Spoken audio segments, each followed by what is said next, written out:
ஐநார்த்தினி நாளைக்கான அப்புறமா பார்த்தீங்கன்னா வானதியுடைய அம்மா சேரன் சோழன் பாண்டியன் எல்லாரையும் சேர்ந்து ஜெயிலில் வைக்கணுங்கிறதுக்காக போலீஸ்கிட்ட எவ்வளோ சொல்லி பார்க்குறாங்க. ஆனால் வானதி ஐநார் குடும்பத்துக்கு சப்போர்ட் பண்ணி பேசுகிறாங்க. பயங்கரமாக சப்போர்ட் பண்ணி பேசுறதை கேட்டதுமே கவுன்சிலரும் முதல்ல உன் பொண்ணுக்கு புத்திமதி சொல்லி அனுப்புமா, உன் வீட்லேயே எதிரியை வச்சுக்கிட்டு நீ நியாயம் கட்டு வந்துட்ட அப்படின்னு சொல்லிட்டு போயிடறாங்க. வானதி ஐயனார் குடும்பத்துக்கு சப்போர்ட் பண்ணி பேசுறத பார்த்ததுமே வானதியோட அம்மா பயங்கரமாக கோவப்படுறாங்க. எல்லாரும் முன்னாடியும் இப்படி எங்களை தலை கொண்டு வச்சுட்டு எல்லாரும் முன்னாடியும் எங்களை இப்படி அசிங்கப்படுத்திட்டு நான் இதுக்கப்புறம் ஊர்ல போயிட்டு தலை காட்ட முடியுமா அப்படின்னு சொல்லிட்டு வீட்டுல வந்து பயங்கரமா புலம்புறாங்க.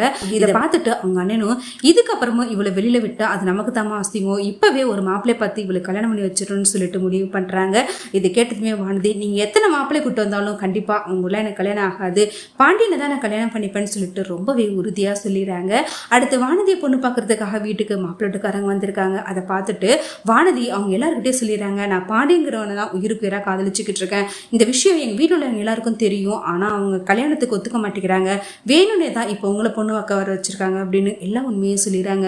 இதை கேட்டு மாப்பிள்ளட்டுக்காரவங்க அங்கிருந்து எழுந்து போயிடறாங்க. இதெல்லாம் பார்த்துட்டு வானதியுடைய அம்மா வானதியை போட்டு பயங்கரமா அடிச்சுறாங்க.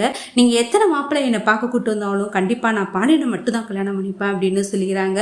அடுத்து வானதி யோசிக்கிறாங்க, இதுக்கப்புறமும் இங்க இருந்தா கண்டிப்பா இவங்க நம்ம கல்யாணத்துக்கு சம்மதிக்க மாட்டாங்கன்னு சொல்லிட்டு பாண்டியனை தேடி போயிடறாங்க. பாண்டியன் கிட்ட ப்ளீஸ் பாண்டி என்னை இப்பயே கல்யாணம் பண்ணிக்கோ, இதுக்கப்புறமே என்னால் அந்த வீட்டில் இருக்க முடியாது, எந்த நேரம் என்ன நடக்கணும் எனக்கு தெரியல அப்படின்னு சொல்லிட்டு ரொம்பவே பயந்து பேசுறாங்க. பாண்டியன் எல்லாரையும் மீறி நம்மளை இப்ப கல்யாணம் பண்ணிக்க முடியாது வானதி, கொஞ்சம் பொறுமையா இரு, உங்க வீட்டுல எல்லார்கிட்டையும் சம்மதம் வாங்கலாம் அப்படின்னு சொல்றாங்க. ஆனா வானதி இதுக்கப்புறமா நான் அந்த வீட்டுக்கு போனா கண்டிப்பா நான் உயிரோடவே இருக்க மாட்டேன், தயவு செய்து என்ன கல்யாணம் பண்ணிக்க பாண்டி அப்படின்னு சொல்லிட்டு ரொம்பவே கெஞ்சுறாங்க. அடுத்து பாண்டியனும் வானதியை கல்யாணம் பண்ணிக்கலாம்னு சொல்லிட்டு முடிவு பண்ணுறாங்க. லைசன்ஸ் வந்துருது. அதை பார்த்துட்டு நிலா பயங்கரமா சந்தோஷப்படுறாங்க.